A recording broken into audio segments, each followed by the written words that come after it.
Well, good morning, ladies and gentlemen. And now it's one more time that we come to you, brought to you by Times of India, a webinar with Apollo Hospitals having a fantastic cardiologist right here with us who's going to talk to us about something which I feel is very, very important. My name is Tausif Tangalwadi. I'm a doctor myself, but for you today, I'm a layperson just like anyone out there. And today, our focus is on heart disease. And we have with us a fantastic human being, Dr. Sai Satish. Every time I talk to him, I feel like I should talk to this person more. But before I get to him and introduce him, I'm going to tell you what we are talking about today. Heart disease. We all know heart disease is a major problem. We all worry about our heart. The moment somebody mentions that our heart is affected, we get very, very worried. But in our minds, when we say heart, we're always thinking heart attacks. Now, is that the only thing? No, there is something called as heart failure, as I've been educated upon, and heart failure really disturbs your quality of life. Now, you're asking what is heart failure? So, when you say heart attack, why are we worried about heart attack? Yes, there is a threat to life, but if the person survives and they don't get the right treatment, their heart may not function properly. So then you're not able to run, you're not able to lift weights, you're not able to even talk properly without having episodes of breathing difficulty. So that is heart failure. Now, can this be corrected? Heart is already damaged. Can this be corrected? Apparently, it can be if it is due to particular reasons. And for that, we have a fantastic expert, like I already told you, Dr. Sai Satish from Apollo Hospitals with us. If an amazing human being, I don't want to call him a cardiologist, that's like doing injustice to him. Dr. Sai Satish, thank you so much for joining us here. Before you start talking, I'm going to tell people how amazing you are. Dr. Sai Satish is an internationally renowned senior interventional cardiologist. He's been practicing in Apollo Chennai since 2006, but that's only very little, 10% of the story. Apart from being an amazing cardiologist doing all sorts of angioplasties and therapies for people, he's a pioneer in minimally invasive cardiovascular therapies. And he is a bigger pioneer in transcatheter valve therapies. He holds the reputation for having performed the highest number of percutaneous edge-to-edge mitral repairs in the Indian subcontinent till date, and we call it MitraClip implants. And not only that, he has gone around the world teaching doctors in over 20 countries. He's an international trainer for transcatheter aortic valve replacement, and he has been instrumental in setting up centers, 40 centers across India, Asia, and Europe. He also sits on the advisory board of several international boards, and he chairs sessions on complex PCI TAVR, as we call it. And every year, his procedures are broadcast live to several countries, most recently the US, Italy, Japan, and Singapore. And you're thinking, Peria Dr. Nampa? No, he actually does a lot of free camps as well, and across the country championing preventive health. So not only about treating, he champions preventive health as well. And a lot of you must have seen his WhatsApp speech that we recorded and listened to. And that was my first introduction to him, even before I got to know him through these webinars. Fantastic human being. It's our pleasure to have you here again. Dr. Sai Satish, thank you so much for joining us here, sir. Good morning, everyone. Thank you all for logging in on your busy weekday morning. And Tausif has actually managed to get me to blush. But I'm so, all worth it. I'm so happy to be here with all of you. And like Tausif said, when you think of heart, the first thing that comes to your mind is a heart attack. And it should, because we all know that a heart attack is a growing pandemic. And it's like a wave of tsunami that's going to take over all of us if we don't prevent it. That's why I'm very passionate about preventing heart disease. But straying from these heart attacks a little, because there's enough material where you know that you have to eat right, work out, control your sugar, control your blood pressure, and keep your heart's blood vessels healthy. But I like to say that there's a bigger entity called heart failure. Now, Now, what is heart failure? Like Tausif, just what is heart failure? It's as simple as when your heart is not able to get enough blood out to the rest of your body. Simple as that. So when your body's demand is not met by your heart, either because of pump failure or because the heart gets too stiff, you get short of breath. The fluid backs up in your body, backs up in your lungs, and you're short of breath. So this is heart failure. Now, several conditions cause heart failure. Increasing life expectancy, obesity, diabetes, hypertension, like all roads lead to Rome, all of these lead to heart failure. That's interesting, sir. So you're telling me when they mention in the movies our heart ரொம்ப weaker இருக்கு, or the doctor is saying heart ரொம்ப weaker இருக்கு, that is actually heart failure. I'm amazed that more people don't really, think about it or look into it simply because they think, like in the movies when they say cancer வந்துருச்சு, it's an end all disease. When they say heart weak ஆயிடுச்சு, they are thinking it's an end all disease. அவ்வளவுதான், முடிஞ்சிருச்சு, வாழ்க்கை முடிஞ்சிருச்சு, இவர் எப்பவுமே இப்படி தான் இருப்பாரு. He's not going to be able to walk. He's not going to be able to do any exercise. He's going to be lying on the bed all the time. That's what they tend to think. And that is the reason they constantly push them. Heartla problem இருந்தா go see the doctor immediately. Isn't that right? Amma, the fact that I'm so glad that you mentioned cancer, most people don't realize that heart failure has got a worse mortality than most cancers. Okay. 57% of heart failure patients don't make it past 5 years. So it's got a very high mortality. Now, leave the mortality alone. They have a miserable quality of life. Now, here are some shocking facts for you, Tausif. We have a 1 in 5 lifetime risk of developing heart failure. Can you believe it? The number one cause of hospitalization globally is heart failure. And most of these patients will get readmitted to hospital. I think 50% of them will get readmitted to hospital within 6 months of discharge. So it is a tremendous drain on the quality of life of these patients.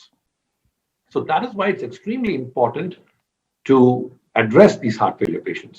And that is why I'm so passionate about these therapies that address heart failure.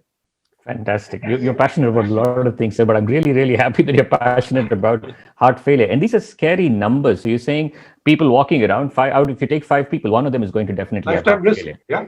And then 1 in 5 lifetime risk, number one cause of hospitalization. Now, see, if there are 26 million cases of heart failure at any point of time worldwide, and it's estimated that number is actually 37.6 to 37.8 million if you take the undiagnosed cases. In India alone, at any point of time, we have 1.3 to 4.6 million heart failure patients in India alone, Tausif. Wow. So it's real, it's there. And it makes sense, right? Think about it. Huge volume of non-communicable diseases, heart attacks. All the heart attacks that are not treated, that damage the heart muscle a lot, will lead to heart failure. Long-standing diabetes, you don't treat it, the muscle gets stiff. Small vessel disease, you get heart failure. High blood pressure, you don't treat it, muscle becomes thick, you get heart failure. Obesity, you get heart failure. All these lead to heart failure. So it is a big chunk of hospitalization, like I mentioned. That's really, really scary to hear. That heart failure is such a big problem, and it receives such little attention. People just tend to think it's an end-all phenomenon, and nothing can be done for these people. So how does one recognize that somebody that they know is having heart failure? How does one recognize and get them to the right appropriate person possible? How does one recognize that? So, Tausif, like I've always said, right, people should get checkups. Now, you must know, as much as you like to sell yourself short and call yourself a layman today, I know that you had a ER. So you must know that 1 in 2 patients with diabetes don't even know they have diabetes. 1 in 2 patients with high blood pressure don't even know they have high blood pressure. Because you don't have symptoms. See, malaria irundha jwara irukum. Kai odanja vali irukum. Half the patients don't have any symptoms. So it's extremely important to go get your regular checkups. Your GP is your best friend. See him, get a routine physical exam, and get your echo, get your blood work done, check your sugar. But coming back to your pertinent question, how does one suspect if their heart is not working up to the mark? The first sign they will notice is they're not able to do the activities they could once do comfortably. Like if they're used to walking with people their own age, they'll be falling back. They'll be getting short of breath at airports and bus stops and railway stations where they have to rush to catch their train. Because with time, this is such a slowly progressive disease. I mean, you have acute heart failure where your blood pressure can shoot up to 200 and you suddenly get short of breath. But the vast majority happen over a period of time. We tend to slow down to adapt for it without realizing, right? But suddenly when you have to rush to catch your flight, you'll realize you're gasping. When you have to run up a flight of steps, you'll realize you're short of breath. So your day-to-day activity, which you could once comfortably do, if you get short of breath, it's extremely important you go get checked out. Fantastic. And most of us kind of attribute this to aging. We tend to think, okay, vaisayidichupa, so it's okay. But that may not be the case all the time, right? It's always a good point to get yourself checked. If you are getting in this category, you're not able to do the activities that you were once able to do comfortably, then I think it's a good time for you to get checked up. That's fantastic. Now, Dr. Sai Satish, sir, I want to ask you, why do people generally think heart failure is not treatable? Why is this general idea that, okay, once heart weak addition, the treat panna mudiyadu? Is that true or is that false? Tell us about it. So you are absolutely right in this misconception. Now, there are two misconceptions that I fight. One is the complacency about treating the 70, 80, and 90-year-olds. The tendency is he's 80 years old. Why can't we just leave him alone? But we all have grandparents at home, okay? The one thing that's more important to them than how long they live is their quality of life. You know how fiercely independent they are. And my grandparents, I lost them well in their late 90s. And till their last day, they did everything that they had to do for themselves. They did not want help. They did not like it. They were fierce. Okay. And that left such an impression on me. That's why, some of my really young patients are in their late 70s. Yeah, they're feisty and they have so much of knowledge. They have so much of zest for life. What this therapy does, what we're going to talk about, it gives them back their quality of life, Tawseef. That's why it's so dear to me. Right? Wow. I always wanted to ask you that question. Somebody like you're already, famous. People know you, they like you, they come to you for their angioplasties, their cardiac work. But then you, as far as I've known about you and I've realized, is that you have really worked hard. Can you even use the word struggle to make people understand and accept these transcatheter valve therapies, these minimally invasive cardiac therapies? You've really, really worked hard to popularize this, train people, get people to come and do this, even when things were not in your favor, where you had to fight against regulations and so on. You've been single-mindedly working towards it. What was the reason for you to leave a successful practice and go into something new? Why? Tawseef, at the end of the day, for me, I took cardiology because I felt that I could fix people with the snap of a hand. It just the gratification from walking in, taking care of a patient, putting a stent in, seeing the heart bounce back. Now, if you take the force that drives me, I love making people well and sending them home. Okay. I have a famous line and it's so cliche and corny, but I'm still going to say it. Okay. So when I'm done fixing them and I see these people who come in with chest pains or heart functions because the aortic valve is very narrow and I replace the aortic valve.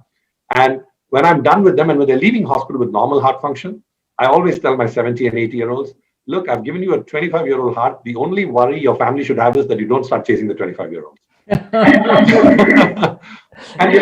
I didn't hear that.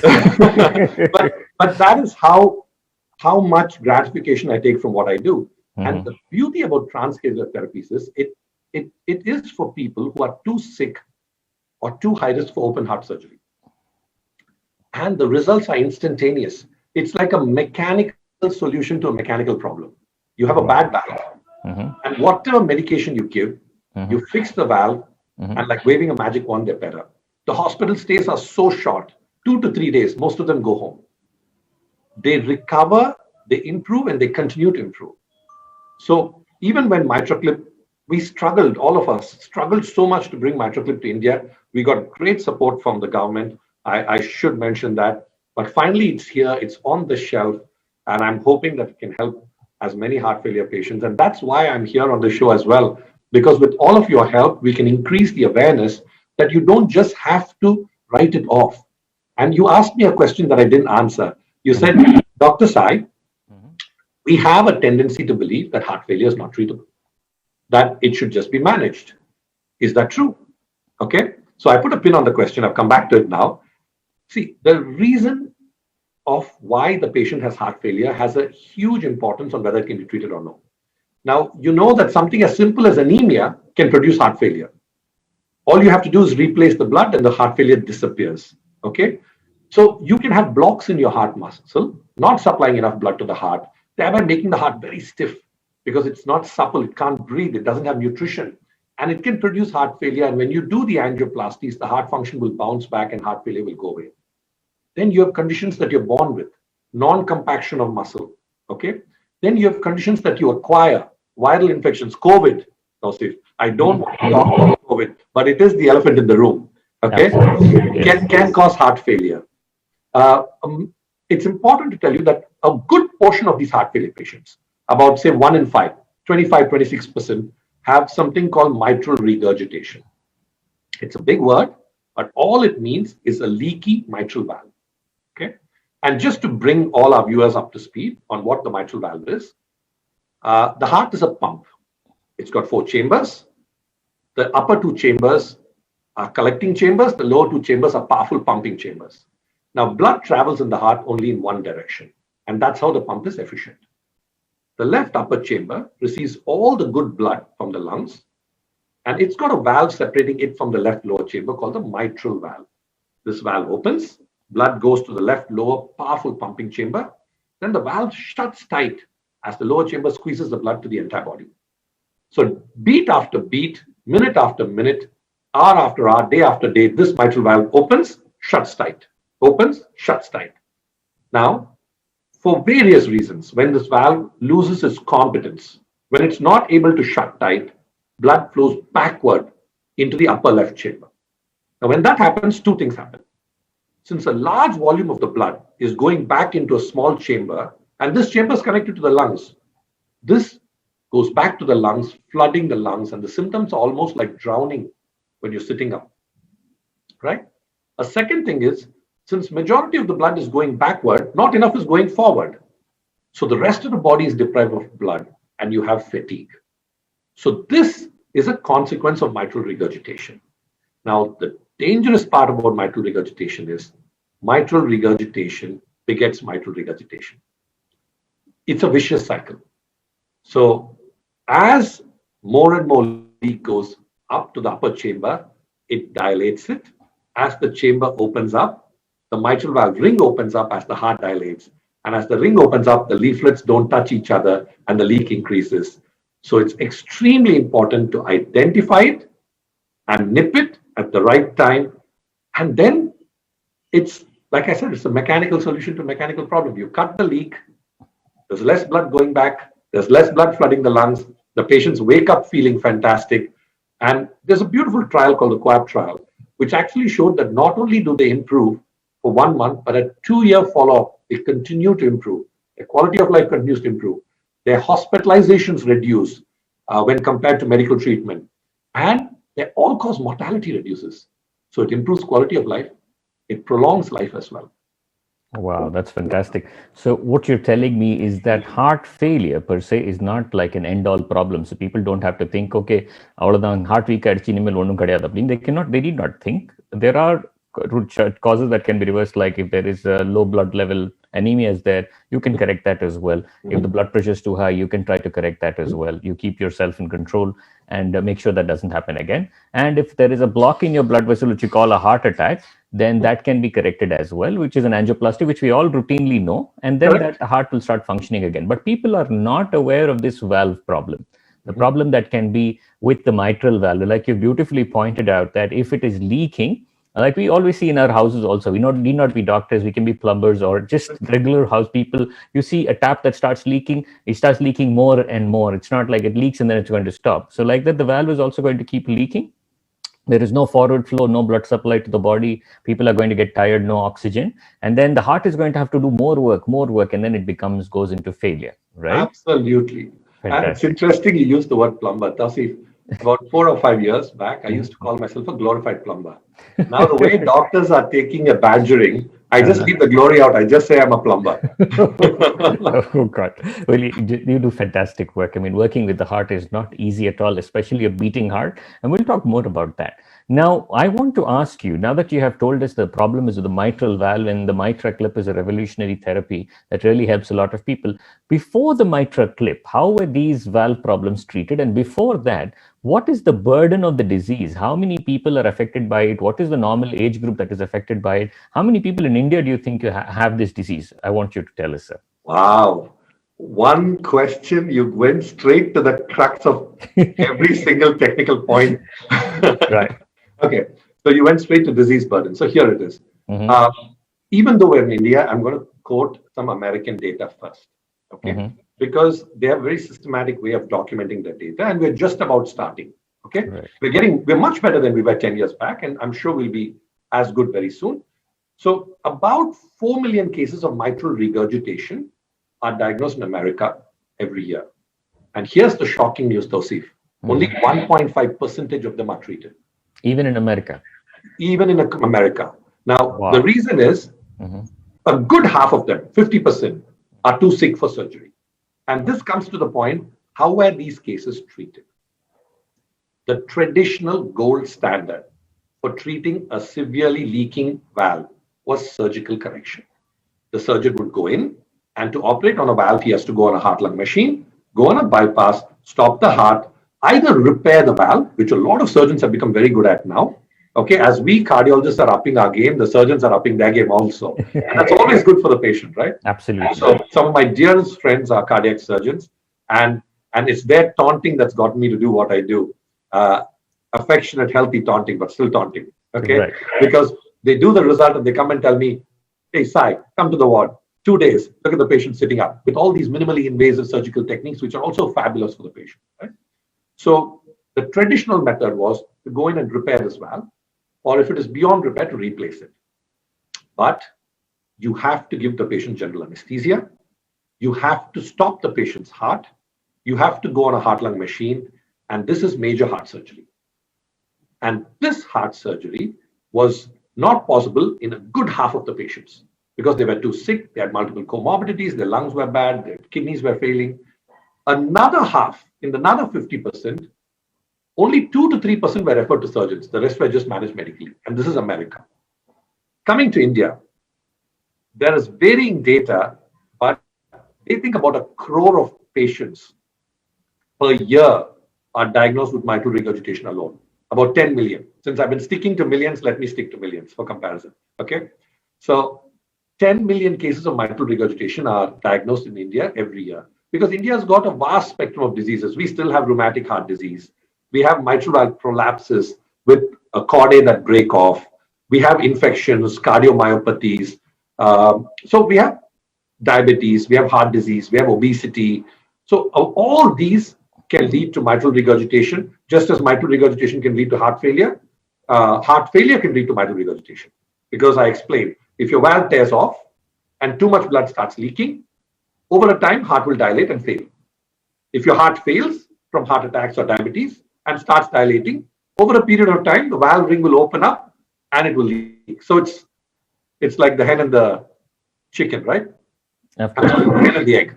Chicken and the egg. Which The came chicken and first? the egg. Yes. Yes. So, so coming back to the data, about 10 million cases, and all of them are not severe.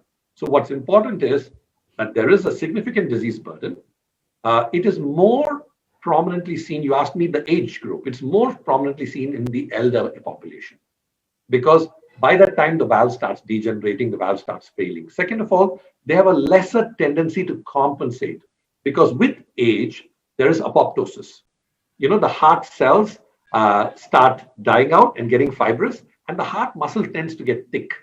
And when the muscle is not as rubbery as before, it's not able to adapt to these leaky valves like it would when they're younger.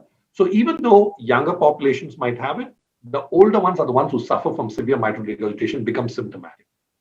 Right, fantastic. So this is a double whammy, isn't it? So I'm shocked that in a country like the US, which is known for its advanced healthcare, 4 million people affected, only 1.5%, which is, if my mathematics is right, is about 40,000 people go in for surgery. 38,000, yeah, absolutely. Yeah, go in for surgery. I'm thinking, okay, so here is a problem that needs a surgical correction, but your age group is elderly with a lot of other medical problems, so you cannot take them for surgery. Correct. Right. So that's a double whammy. That's so difficult. So that makes not just your job, the cardiothoracic surgeon's job also very difficult. Very difficult. And not only that, a huge group of these patients are getting sick and are coming back over and over again. Yes, they're having at least maybe one hospitalization every month or every 2 months. And one hospitalization 2 months, depending on how severe it is a fair estimate. Right. And that's a big Saying strain, something. Sorry, I interrupted you. not just on the family, but also on the patient itself. It will probably depress them to visit the hospital so much, and Yeah. they will lose interest in life, which for the elderly is really, really damaging, Yeah, as far as I absolutely. know. All right. So where does now MitraClip come in all of this? Where does your transcatheter valve therapy come in and help people in all of this? Please tell us about it. So there are several ways that both surgeons and cardiologists have adapted to dealing with this problem. Okay. One of them is the surgeons have started doing something called minimally invasive cardiothoracic surgery, where they make just two. I'm going to talk about the surgeons first because it's not about us dividing and treating patients. It's about us together treating patients, right? And I've been blessed with great friends as surgeons. I learn from them and I respect them and I hope it's mutual.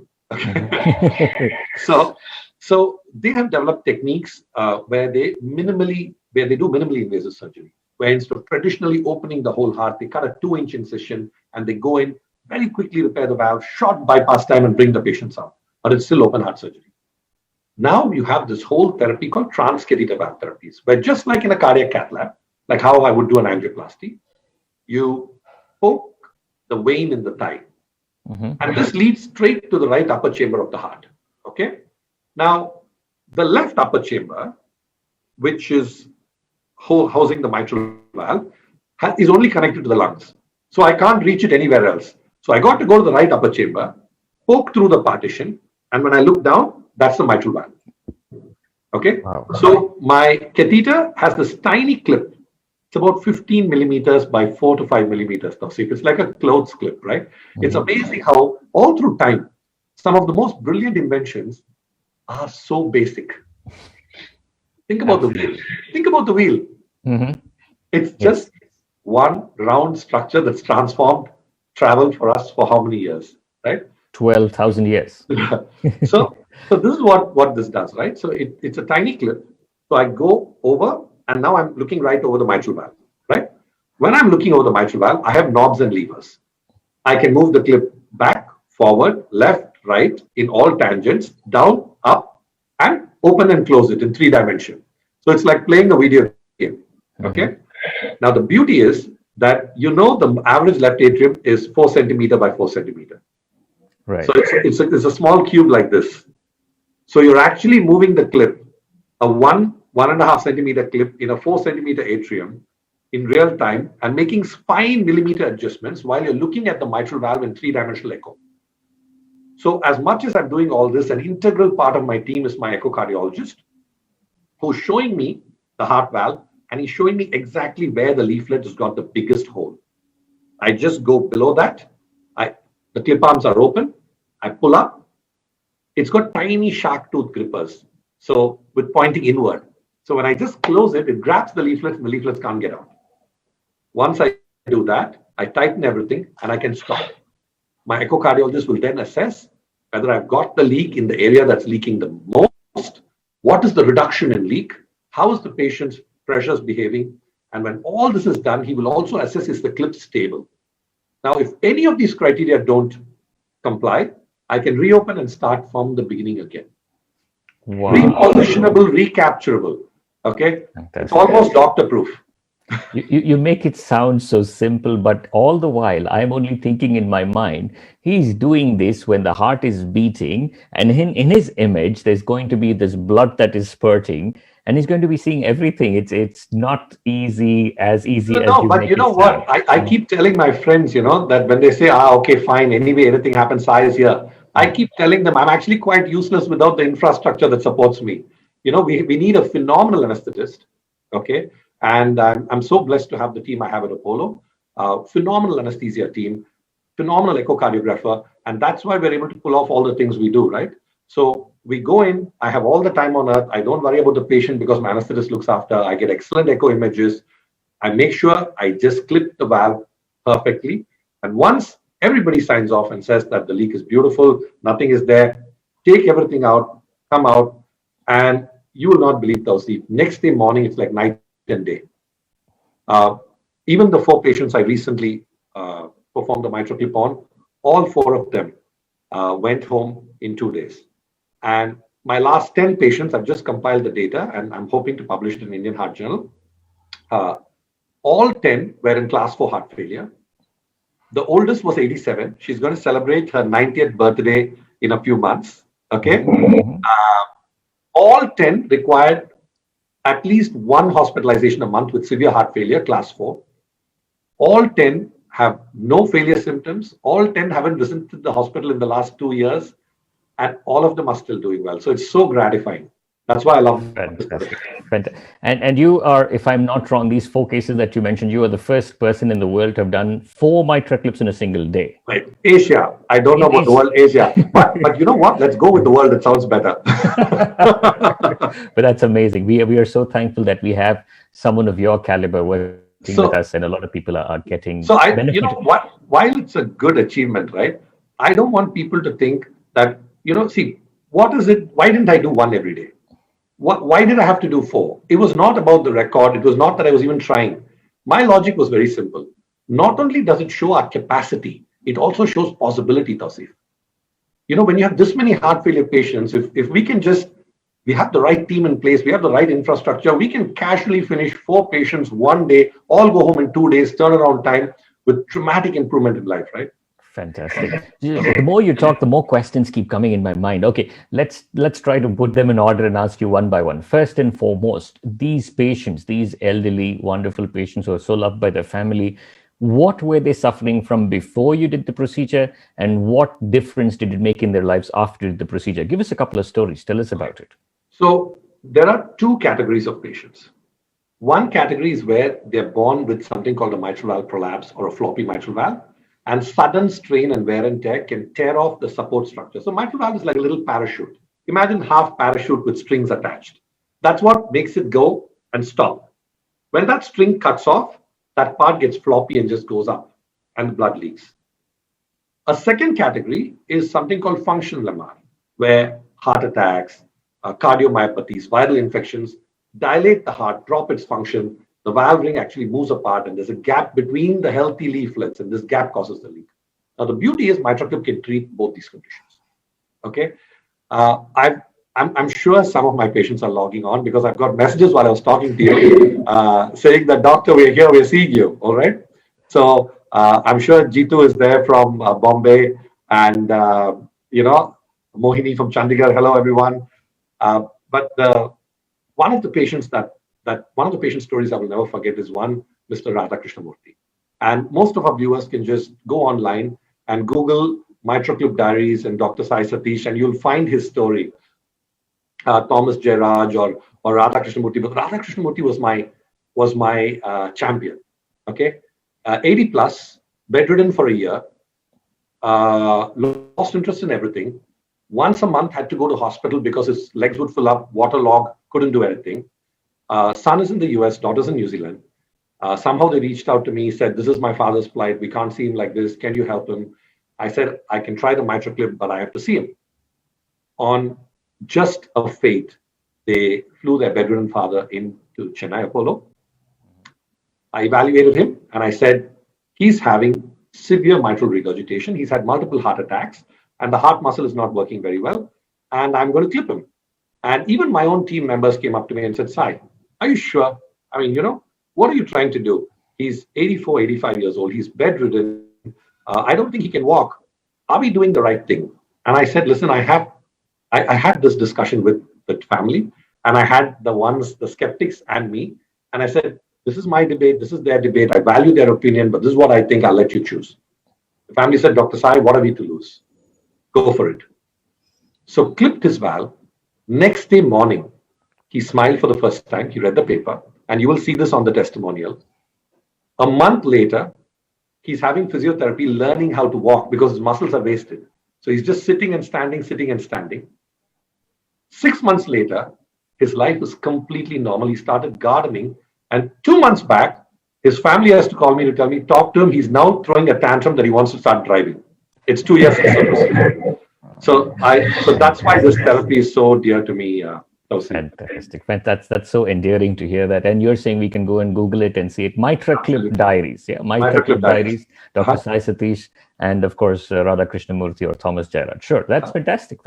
That's wonderful to hear. Now, what I want to know, and I'm sure a lot of people listening and watching will want to know, is who is eligible for this? So which family member should think, okay, maybe I should take my family member and get checked if they are eligible for this? So what kind of advice? So excellent. So any patient who has symptoms of heart failure, who's short of breath. Now, what are these symptoms?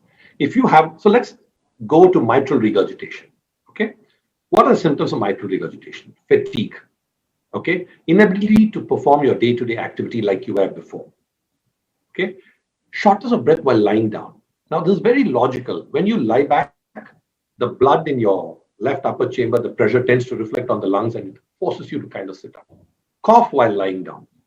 Extreme cases will actually be fast asleep and wake up air hungry, gasping for breath. It's called PND and run. So shortness of breath, difficulty in lying down, extreme fatigue. When you have symptoms like this, go see your general physician. He'll put a stethoscope on you. If he finds a leaky valve, a simple echocardiogram will diagnose the condition. If it's no radiation, it's non-invasive, it's just an ultrasound of the heart. Mm-hmm. Once you're diagnosed with mitral regurgitation, depending on the severity, you can either be managed medically, depending on whether you're fit for surgery or no. If it is severe, you can be referred to a surgeon. And if you have other risk factors for surgery, you will then be assessed for a MitraClip procedure. Now, the assessment involves doing a more detailed echo, not just the echo on the chest, but an echo from called a transesophageal endoscopy, echocardiography. So what you do is your mitral valve is very close to your swallowing pipe. So like how you would have an endoscope, under sedation, the echo probe is put into your throat pipe right here, and you can visualize the valve more clearly. So you look at the mitral valve has segments. There's an anterior leaflet, a posterior leaflet, and lateral, medial, and central segments. So you can locate which segment. Okay, I'm not going too technical. So you can locate. The minute you roll your eyes like that, I know I got to. For me as a doctor, I'm always like, oh, I didn't know there were so many segments. So what you got to do is you got to find the area that's leaking. Then you see if there's enough place for me to maneuver the clip. You see if there's enough tissue for me. And once all these criteria are you're eligible for the MitraClip procedure. Fantastic. So anybody who has these heart failure symptoms, they are not able to do the work that they normally are doing, or they're breathless, they're feeling very tired all the time. Well, they need to go in and then they get to get an echo done and then they decide. Echo. Yeah. All right. See the GP, shortness of breath, heart failure symptoms, see the GP, get an echo. If you have mitral regurgitation, then yes, but in India they don't go to the GP; they will go to a cardiologist directly. Yes, okay.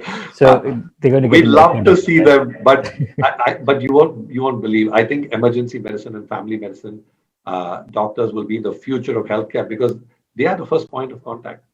You know, I know. In an ideal world, maybe, but for now, of course, they can get to a good cardiologist, get an echo done, and then plan whether they can have medical treatment, surgical treatment, or if they're not fit for surgery, they can go see a person like yourself, of course, an expert who can do a MitraClip procedure if possible for them. Absolutely. That would be the best. The good news is that a vast majority of them early in the disease can be managed with just medication. Fantastic. So I don't want our viewers to think that if they have a mitral leak, it's ominous and they're going to need either open heart surgery or MitraClip. No. Okay. The human race is far more resilient than that. Fantastic. But for those who are suffering because of this, the MitraClip can change their life, can improve the quality of life. If you have a loved one, an elderly person at home, you want them to have a better quality of life, you might get themselves checked for this. It might really make them live life better, which is what matters to them most.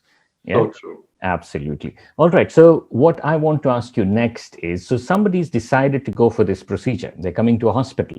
So from admission till discharge, what can the family expect to go through? What should they think? How many days will it take? What tests will be done? Procedure duration, tell us. So simple, right? Usually, I like to do the transesophageal echocardiogram, which is my gold standard for selecting cases as an outpatient, because it saves money, it saves time. Okay? Wow. So my patients come into my OP, most often they say, doctor, my mitral valve is leaking. Can you clip it? Okay. And once I look at them, then I decide, I do a transthoracic echo, and I decide if they need to have a TE. If I feel the leak is severe, they will have a TE. Once the TE has given me some indication that they are a good candidate for MitraClip, then I ask them to pick a date that's convenient to them. They reach the hospital usually the evening, say 4 or 5 before the procedure, the one day before. My anesthesia team will assess them that evening. The next day morning, they will be starving for 12 hours before the procedure because it has to be done under general anesthesia. It's more comfortable like that. They are taken to the cardiac cath lab. In the cardiac cath lab, my anesthetist will give them general anesthesia. My echocardiologist will then put an echo probe into their throat. So throughout the procedure, I'll have real-time 3D echo. They undergo the procedure, which can take anything from as less as 45 minutes to 3 hours, depending on the complexity and depending on the number of clips I use. Once the procedure is over, they are woken up on the cath lab table. When they leave the cath lab, they are awake. They go to the ICU. They spend 1 day in the ICU. They go to the room. During COVID, I did send these people home in a day and a half, but I'm not happy and I'm not fond of it because I'm too anxious. Okay. Right. I usually like to keep them 1 day in the ICU, 1 day in the room, and then I make them walk around and visit my other patients and say hello. And the next day they go home. Oh, fantastic. If most of them are from other cities, I like to keep them in the city I'm in for at least 3 to 4 days after that before they fly. All right. So you get a quick review back from them, see them again, and then say, all right, have a great life. I'll see you. And the next review is 1 month from then. 1 month from there. All right. And comparing this with somebody who comes in for a valve surgery, how many days do they have to stay? So usually a valve surgery requires at least 4 to 5 days in the hospital, and it takes a good 3 to 4 week recovery period. All right. So that's a huge difference. Yeah. Fantastic. So once this procedure is done and then they go home, what kind of activity levels do you advise for them, and how often do they come back and see you? Okay. So the MitraClip has actually a mesh covering. Okay. Now the purpose of this mesh is it facilitates skin growth over it. So once we clip them, they should wait for the clip to form the tissue and stabilize. So usually for 6 weeks, I tell them to take it easy. Now, there is a huge entity called dynamic MR. So this leak depends on the blood pressure, depends on the heart rate, and all this will put strain on the leaflets and the clip output. So there's some settling time. So it's extremely important for them to control their blood pressure aggressively, to control their heart rate, and to limit their activity. They can do their day-to-day activity. So what I normally tell patients is, you do your day-to-day activity, climb up 1 flight of stairs, take care of yourself, take your showers, but don't exercise for exercise sake for 4 to 6 weeks. Oh, I'm extremely cautious. Son of an insurance man, it's in my blood. I can't change the way I think, but that's how I do it. All right. Okay. Somebody who's taken a risk and gone into a field where other people are not going, I wouldn't see you're a cautious person at all. All right. But anyway, we thank God for you having, worked towards this and brought this pioneering therapy to India. So that's great news. So you say, okay, for 6 weeks, just give it time, let settle down. Don't go and push yourself to do some strenuous exercise, just daily activities. But you can go for a stroll. You can play caroms with your grandchildren. You can watch TV. You will feel, so the problem is that they feel dramatically better. Right. And they want to just go full throttle. So it takes a little bit of counseling, but most of them will not. Fantastic. And these clips are for life, for the rest of their life. Yes? The rest of their life. Once you put the clip in, the skin forms over it, forms a nice solid tissue bridge, and that stays there for life. For life. All right. So there's no need to think anything else about whether it's there or not there. Forget about it. And it looks really cool on a chest X-ray. Nice. I've got a lot of questions, and I'm afraid that if I leave it to the last 15 minutes, I might not be able to cover them. So I'm going to quickly start asking these questions, and then we'll cover any other thing that we're already at the last 15 minutes, Tausif. Yeah, we've got another half an hour. Don't worry. We're not letting you go for half an hour, sir. All right. Here we go. So this one is from Tina Tucker. And it's a very technical question. She's asking, does this technology work on the aortic valve as well? No, Tina. Unfortunately, the aortic valve is a very high pressure valve. We can't clip it for aortic valve leaks. You have to have a valve replacement, either a transcatheter or a surgical valve replacement. So the pressure difference between the aorta and the LV is your body's systolic pressure, right? So blood is gushing out so fast. There's not enough of the aortic valve. The aortic valve is already a 3-leaflet valve, tricuspid valve. So it's got 3 triangles like a Mercedes-Benz. So it's kind of difficult to clip it. The mitral valve is nice, floppy, 2 curtains. It's a good question, but it's only for the mitral valve. And it's a nice way of explaining that. Got three valves, difficult to clip them. Two valves, easier to clip. That's easier fantastic. To clip. You can clip the tricuspid valve also. There's a new clip called the tri-clip. So basically, you can clip the valves between the upper and lower chambers, not the valves from the lower chamber to the blood pipes. All right, fantastic. Now you know why he's a teacher, people. Now you know why he's a teacher. All right. Okay, there's another technical question, and oh, it's not technical really, but it's more about, when you buy a car, you want to know what is the mileage. So someone here is asking, I think it's Libby Thomas is asking, how many valve repairs do you do every month, and what is the success rate? They want to know your mileage. Wow, Libby. Okay, so MitraClip therapy is, so I do about, if you take all valves, I do about 10 to 12 cases every month. Mm-hmm. Okay. A vast majority of them are aortic valve replacements, which are called TAVIs, transcatheter aortic valve replacements.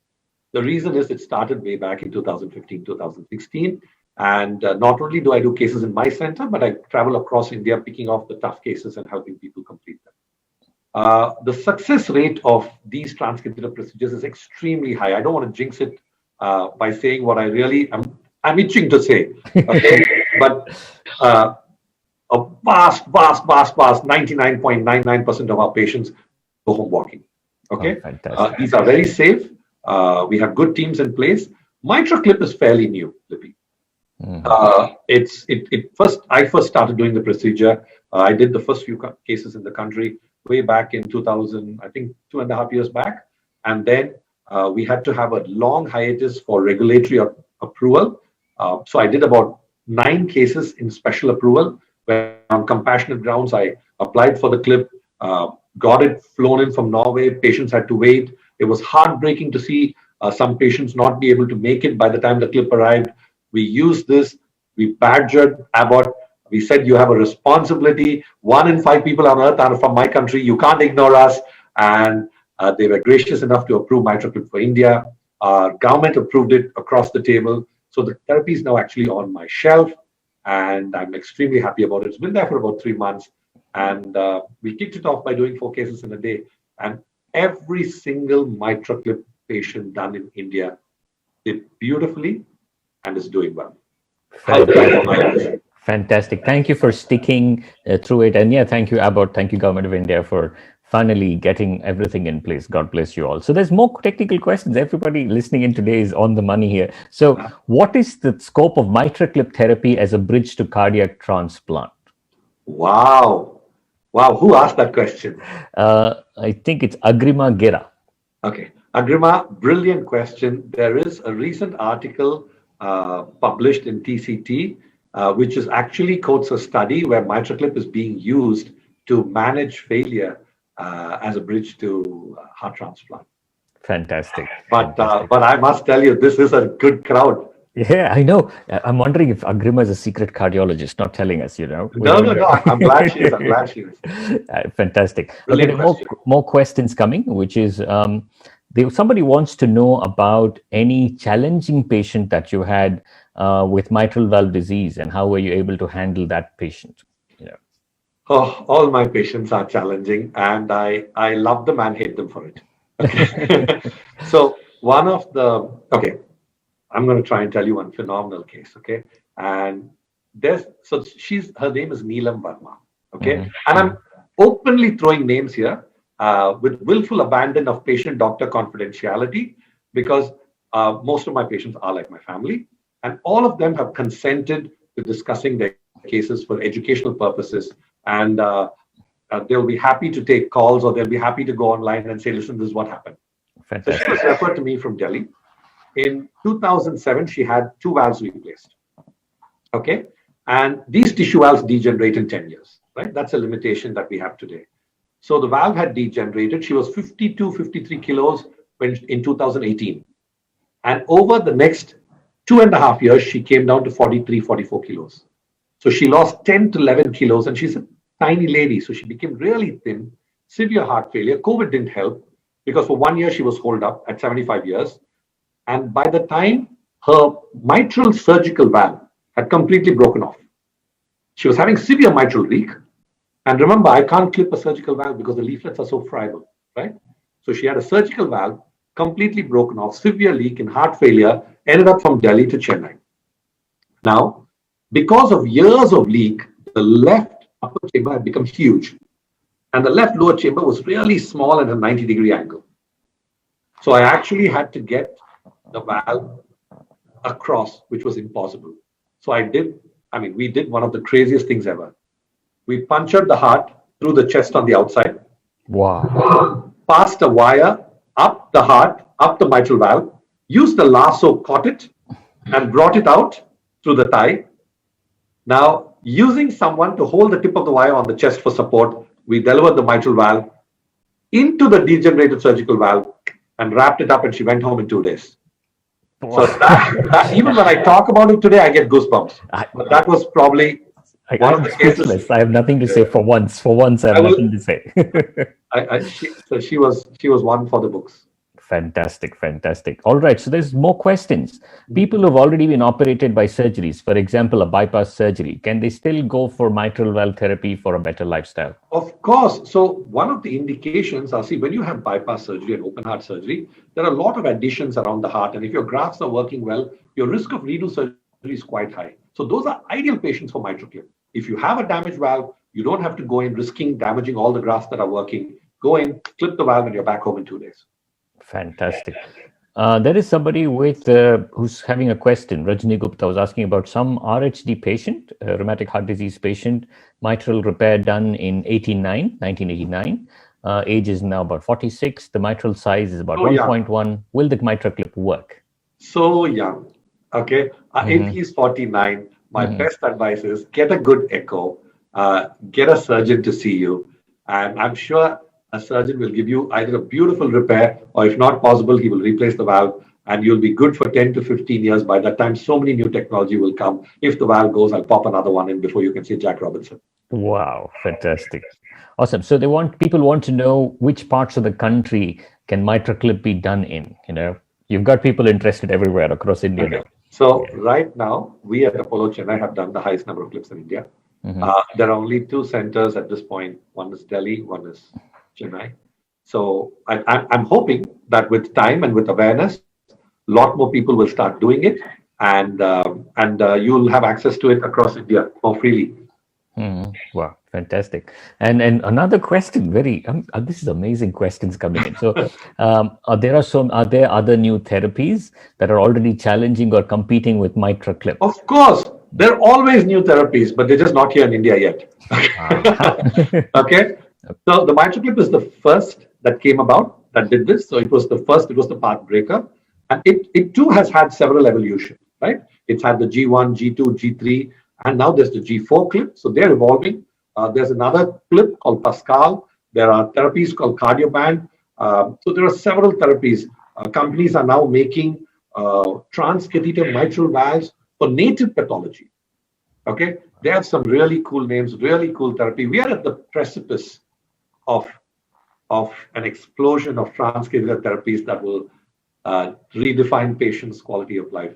Tawseef, I'm so excited for the future. Absolutely. I think in the last 10 years that, I've been seeing even emergency medicine grow, it's been just innovation after innovation. It's an exciting time to be in medicine, right? Okay, that's getting distracted because I've got a lot more questions coming in. Again, Libby actually praised you for the way you, explained mitral regurg. She said, thank you. God bless you for that. Okay, I have another question. There is a person who's asking. Can I open up my chat here as well? Let me see. I don't think you're going to get the question, so let me just quickly ask. Go for it. I've already undergone my mechanical mitral valve replacement 4 years back. I'm leading a normal life now. Is there a chance that I might have to go back for the same disease? So obviously, may I have his name? Her name, Vijayamala Deshmukh. Hi, Vijayamala. So the important thing is that if you've had a mechanical valve, which is a metal valve put in, it's yours for life. You won't need to have anything else done to you. You have to just take your blood thinners, and that valve will serve you for the rest of your life. They're super durable. Okay. The problem comes if you have a tissue valve put in. They have a life of 10 to 12 years, and then we have to plan for the next procedure. So you're good. Just make sure your INR is good, and you take care of that, and you're fine. Right. We have one from Mr. Seduraman Iyer who's asking, does the MitraClip work for a patient whose mitral valve was replaced 15 years ago? So if your valve is replaced, like I mentioned, Mr. Setu, you can't clip the leaflets because these surgical valve leaflets are not your own leaflets.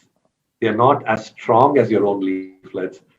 They are still makeshift leaflets and they're very breakable and you can't clip them. They'll just powder off.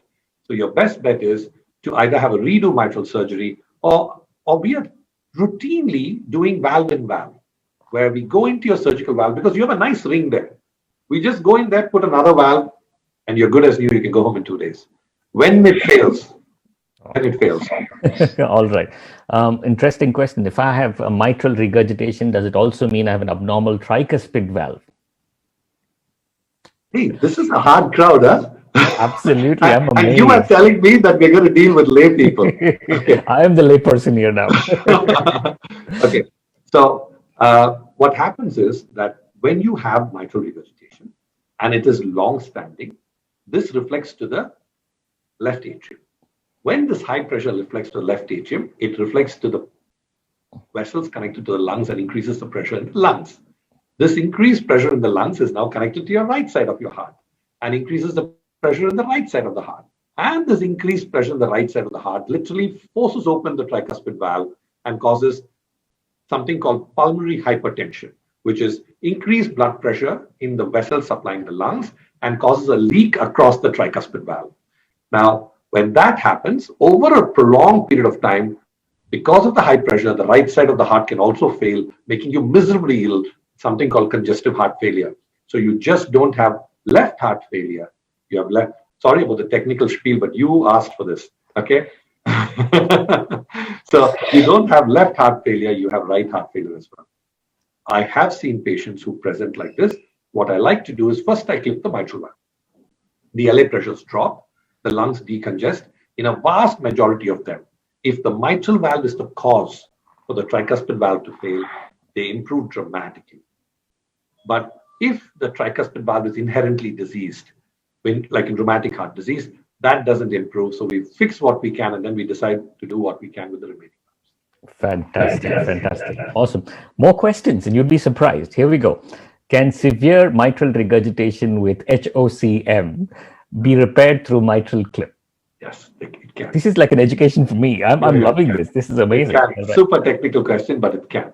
Okay, you have, so HOCM, what you have is you have something called SAM, which is systolic anterior motion. There's a lot of shear force on the muscle. So on the leaflet because of the thickened muscle. But yes, you can clip HOCM patients. You just have to be very good and very careful in doing it. You feel like you're addressing a bunch of medical professionals, aren't you? Absolutely. I'm loving every bit of it. Absolutely. Okay, here's another question from Vijay Jhawar. My valve has been repaired and my bypass surgery also has been done, but I'm now getting problems. So should I now go and get myself checked? That's his question. So absolutely, Vijay. Think about it. It's just an echo. You've done the drill. You've had your valve repaired, you know what an echo is. Just meet your cardio, get an echo done, and I'm sure he'll guide you and point you the right way. Fantastic. Okay, so the next question, sir, is Doctor, thank you. This is from Chandar Mahalingam. He says, post this procedure, does the patient still need to be on blood thinners or other medicines related to the heart which they are taking currently? So they don't need to be on a group of drugs called anticoagulants, which you will need to be if you have a metal valve in, or for a few months if you have a tissue valve in. Post MitraClip, they're just on simple clopidogrel and aspirin, like recommended when you have a stent. And if push comes to shove, you can stop it and have other surgery. But I like to keep them on a small dose of blood thinners. Technically, I can withdraw them after 6 months, but I like to leave my patients on a small dose, 75 milligram of aspirin. I just leave them on. Fantastic. There's another question, which is, if the surgery is not done, do you still need to take Acitrome? Very specific anticoagulant question.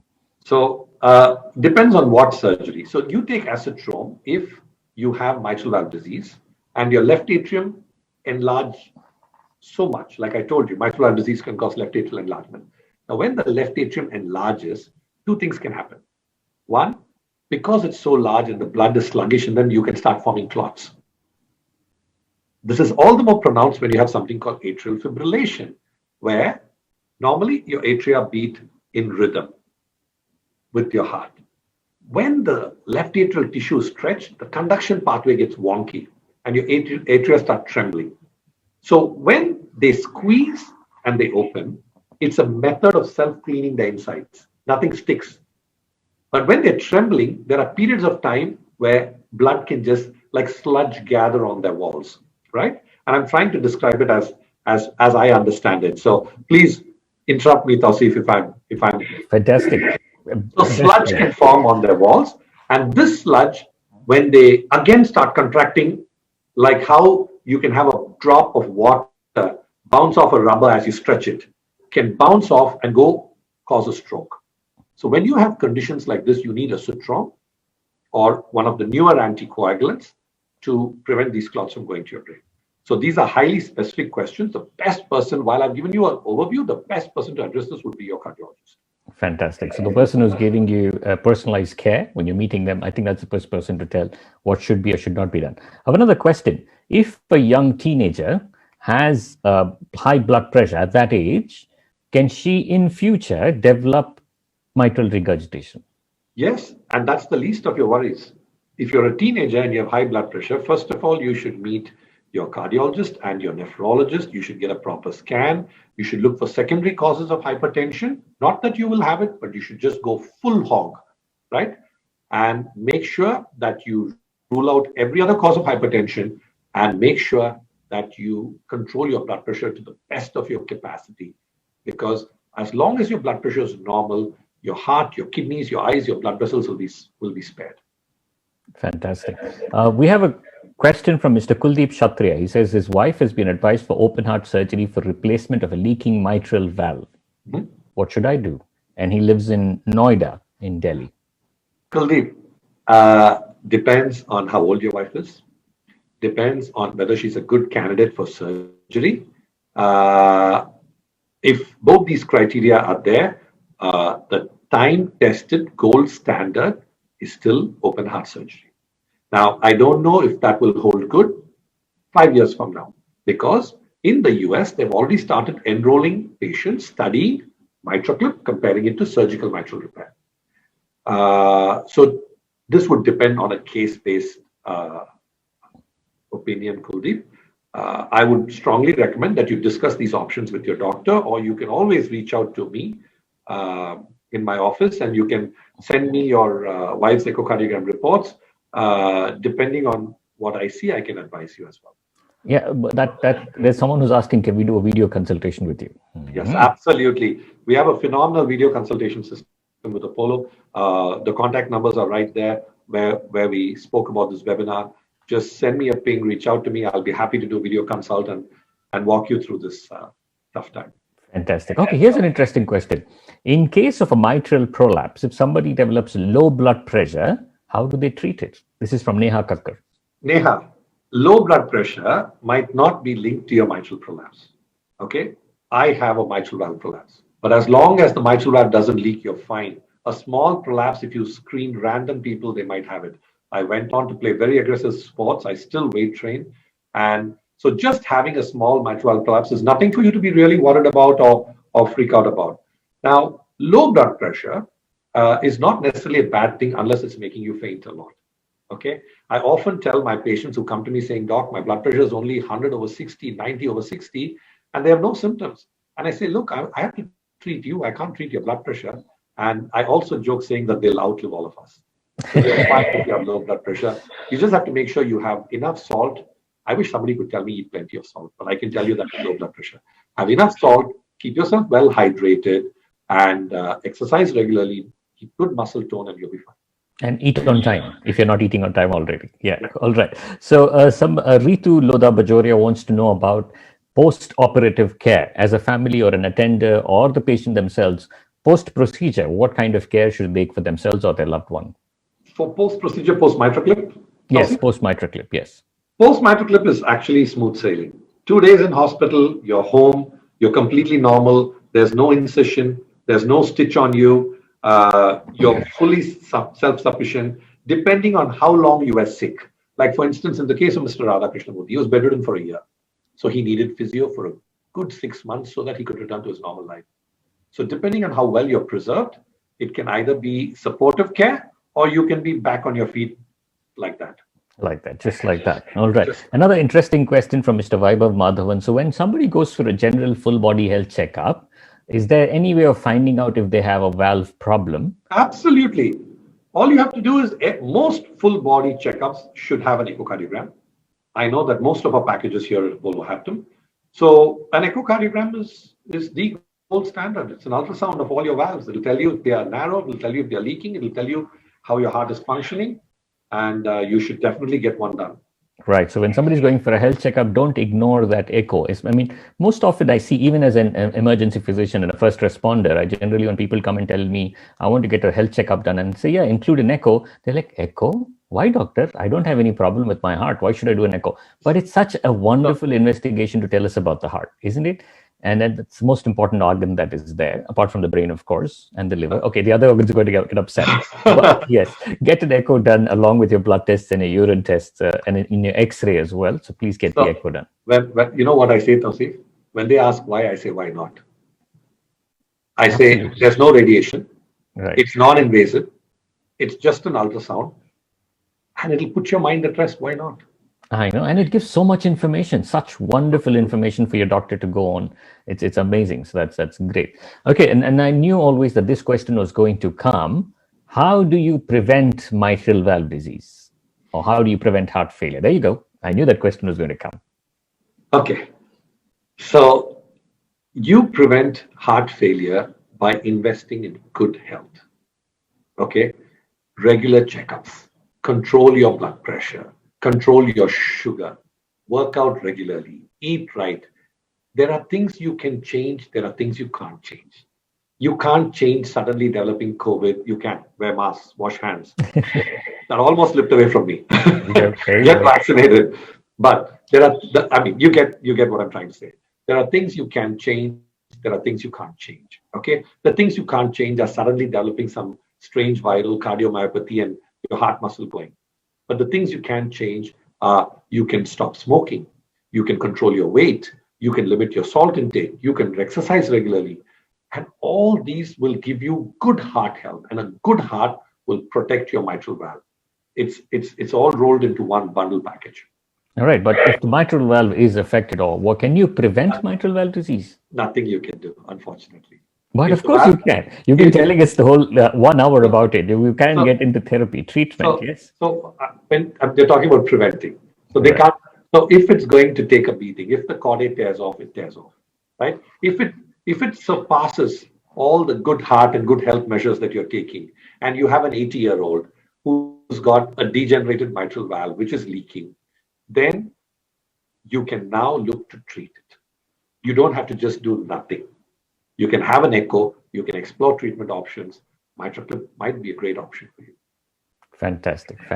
All right, so that's great. And the sooner we identify it, the better, isn't it? Of course. So the key is to identify it. And for the vast majority of the time, you can just watch it. You can watch it when it's mild. You can watch it when it's mild to moderate. You can watch it when it's moderate. And when it starts creeping into severe, and when the patient starts having symptoms, that's when you jump in. Because that's when it starts its vicious cycle and starts tumbling down the hill. Okay. So the key is to identify it and watch it till you have to intervene. Fantastic. Watchful expectancy. I think that's what they taught us when we were in obstetrics and gynecology, right?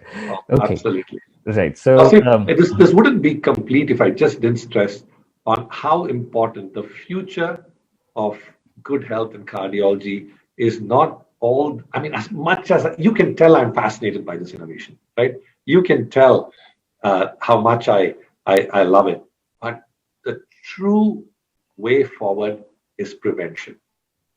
That is why, in spite of all I do, I spend a significant portion of my time talking about preventive cardiology. So please go get health checks, get checkups, control your sugar, control your blood pressure, control your weight, eat well, exercise, play sports, laugh a lot, and sleep well. Sleep well. Yeah. All right. So I wanted to ask you before you brought this up, and we are down into our final 4 minutes of the session. For somebody, when we say Indian healthcare, of course, we do a lot of tremendous work, and the fact that we are able to try experimental strategies also is very beneficial to our patients. We can give it at low cost, but not all new technology is available to us. Yes. So how did you get to know about MitraClip and just get there on the cutting edge and say, I want to be a part of this whole innovation and be the best in it? How did you decide that? My curiosity, it's not from anyone else. So any therapy that transforms the vast majority of my patients belong to 70s, 80s, and 90s. Okay. And I see them day in and day out. Okay. They are so dear to me. And a vast majority of them, I've seen them get sick. And any therapy that can help them, I would fight tooth and nail to bring it here. And it took a lot of grit and it took a lot of help from the people who supported it, but it's finally here and I'm super happy about it. Fantastic, fantastic. One final audience question, if you can still take that. Of course. Yeah. Does a 30-year-old with moderate mitral valve prolapse require mitral valve repair surgery if they don't have symptoms? Well, if you have moderate prolapse, that doesn't mean you have moderate regurgitation. So if you have moderate prolapse, I would ignore it. If you have moderate regurgitation, I would watch it like a hawk. I would make sure that my exercise is predominantly cardio. I would never allow you to put on weight. So stay ideal body weight to slim. Don't weight train very heavily. You can always do the 5 to 6 kilo dumbbells to maintain muscle mass, but do a lot of cardio. Watch your leak, quantify it, and watch it like a hawk. And you might not need anything. My advice is to push it as long as you can without fidgeting with it. And when it does, you're very young. You don't know what technology will be there in 10 years. So if you get a good 10 years, maybe there'll be something better. Okay. But if your valve is leaking, fix it because quality of life is important. Fantastic. There's a quick question here on can we take COVID vaccine after valve repair? I'm going to say yes. Yes. Okay. There you go. We both say yes. As an emergency physician, yes, you can. Take it. But this has been wonderful conversation, Dr. Sai Satish, sir. This is amazing. Every time I talk to you, I am always inspired. And, I feel delighted, absolutely, when I talk to you. That's probably the right word. And the wonderful point that you're making about elderly people and how they should be well taken care of, it holds true in emergency medicine. I try to tell that to my colleagues, my students, everybody. Being old does not mean they don't have the right to the best aggressive curative care. They deserve a great quality of life as much as we think we do. But more than us. One final message from you to conclude the session, please. My final message is that, first of all, thank you all. Thank you for the phenomenal questions. Tausif, to put it simply, it's equally invigorating for me to have these chats with you. And I'm so happy that so many people, so much of interaction, so many questions. Stay safe. And that's it. After saying so much, you just say stay safe. Fantastic. Just stay safe. Well, these are strange times. Absolutely. Stay safe. Absolutely. Get that vaccine. Don't hesitate to do it. Stay safe. And invest in family. You're forced to be locked down. So take this as an opportunity, invest in family, spend time with the people that matter, and stay safe. Thank you so much, Dr. Sai Satish, for taking your time out from your valuable schedule. I know it's very valuable. There are a lot of people who are calling you. A lot of your patients who consider you as family, and I can really understand why, especially all those wonderful, older, loving crowd. They have a lot of love to give us all the time, and it's wonderful to be there. And I really, really thank you from the bottom of my heart and on behalf of everyone who's watching. Thank you for joining us. Thank you, Tausif. Lovely being here. Thank you, Times. Thank you all. Thank you, Times of India. Bye. Take care. Have a great life and do follow all the advice that this wonderful doctor has given you. We'll catch you again another webinar and we'll try to rope him back again. Take care. God bless.